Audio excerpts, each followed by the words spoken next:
नमस्कार। आजको यस विशेष विश्लेषणमा स्वागत छ। आज हामी नेपाली शेयर बजारको एकदमै जग प्राथमिक बजारको बारेमा कुरा गर्दैछौँ। यसले कसरी काम गर्छ र भर्खरै कस्ता नयाँ नियमहरू आएका छन्, यी सबै कुरा आज हामी एकदमै सरल तरिकाले बुझ्नेछौँ।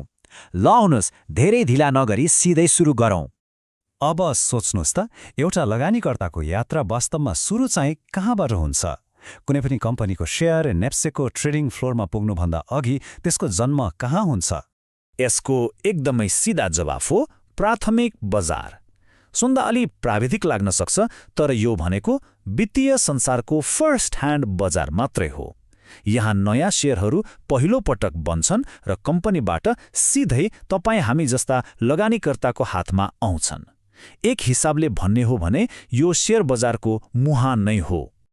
अब कुरा गरौँ हाम्रो पहिलो विषय स्वामित्वको प्रवेशद्वारको बारेमा।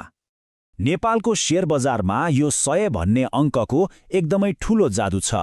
तपाईलाई थाहै छ, धितोपत्र बोर्ड अर्थात् सेबोनबाट स्वीकृति पाएपछि प्राय कम्पनीहरूले आफ्नो आइपिओ प्रति शेयर ठ्याक्कै 100 रुपियाँको अङ्कित मूल्यमा निकाल्छन्। यो भनेको एकदमै सस्तो र सबैको पहुँचमा हुने मूल्य हो। यसैले गर्दा थोरै पुँजी हुनेले पनि ठूला कम्पनीको मालिक बन्ने अवसर पाउँछन्। अनि अर्को चर्चित नियम छ 10 किताको नियम।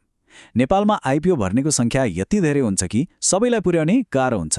त्यसैले यहाँ गोला प्रथा अर्थात् लटरी सिस्टम चल्छ। लटरी पर्ने भाग्यशालीलाई कम्तीमा 10 किता शेयर पर्छ, जसको लागि जम्मा 1000 रुपियाँ लगानी गरे पुग्छ। उदाहरणको लागि माथिल्लो तामाकोशीलाई नै हेरौँ न। जम्मा 1000 रुपियाँमा त्यत्रो ठूलो जलविद्युत आयोजनाको मालिक बन्न पाउनु भनेको साँच्चै नै गजबको कुरा होइन र? अब अघि बढौँ हाम्रो दोस्रो भागमा, कम्पनीसँगैको वृद्धि। कम्पनी अघि बढेपछि मुख्यतया दुईवटा कुरा आउँछन्, बोनस शेयर र हकप्रद शेयर। बोनस शेयर भनेको कम्पनीले कमाएको नाफाबाट नगद नबाँडी हामीलाई सिधैमा दिने अतिरिक्त शेयर हो। मानौ नोबेल ब्याङ्कले 10% बोनस दियो।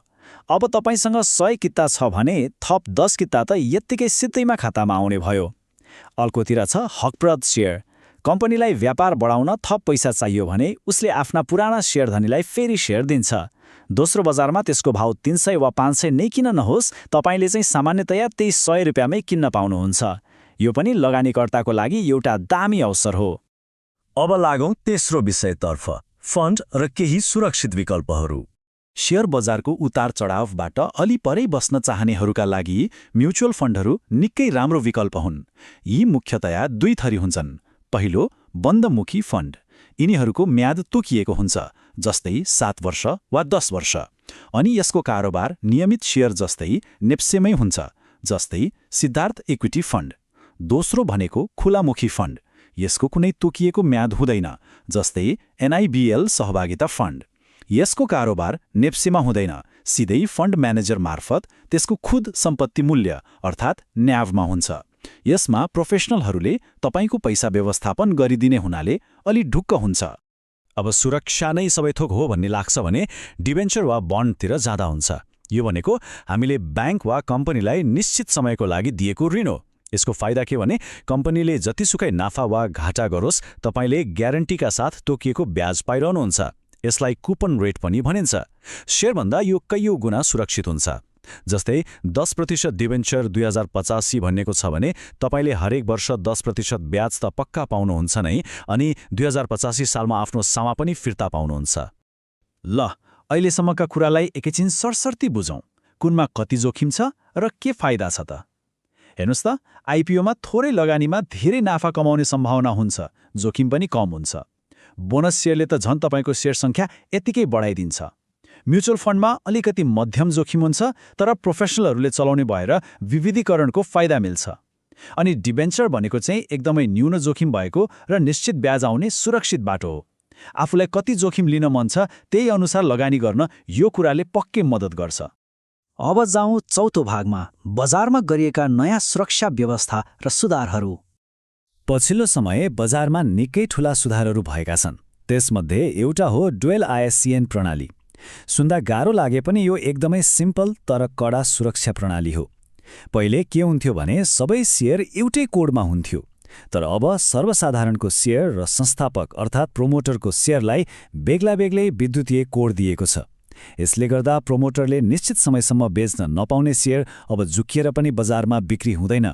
प्राविधिक रूपमै त्यसलाई लक गरिएको हुन्छ। यो बजारलाई पारदर्शी बनाउने एउटा मास्टर स्ट्रोक नै हो भन्दा हुन्छ। अनि यो लक इन अवधिको कुरा गर्दा सिरिएससीले अब सिस्टमबाटै यसलाई अटोमेटिक ट्र्याक गर्छ। जस्तै आयोजना प्रभावित स्थानीय र प्रमोटरको 3 वर्षे लक इन अवधि डिजिटल रूपमै रोक्का हुन्छ। तर यहाँ सबैभन्दा गजबको कुरा के छ भने म्युचुअल फन्ड्सहरूले आइपिओमा पाउने 5% कोटामा पनि अब 6 महिनाको लक इन राखिएको छ। यसको मतलब अब आइपिओ सूचीकृत हुने बित्तिकै म्युचुअल फन्डले हतार हतार शेयर बेचेर बजार घटाउने काम गर्न पाउँदैनन्। साना लगानीकर्ताको लागि यो निकै ठूलो राहतको कुरा हो। प्राविधिक सुरक्षा मात्रै होइन, हाम्रो दैनिक झन्झट पनि कम गरिएको छ। तपाईलाई पक्कै याद होला, वर्षको 100 रुपियाँ डिम्याट र 50 रुपियाँ मेरो सेयर नवीनीकरण गर्न बिल्सिँदा खाता रोक्ता भएर कति राम्रा आइपिओहरू भर्न छुट्थ्यो। तर अब आजीवन डिम्याटले यो टेन्सन नै खतम पारिदिएको छ। एकमुष्ट केही हजार रुपियाँ तिरेपछि जिन्दगीभर नवीनीकरण गरिरहनु परेन। यो सानो देखिए पनि एकदमै प्रभावकारी परिवर्तन हो।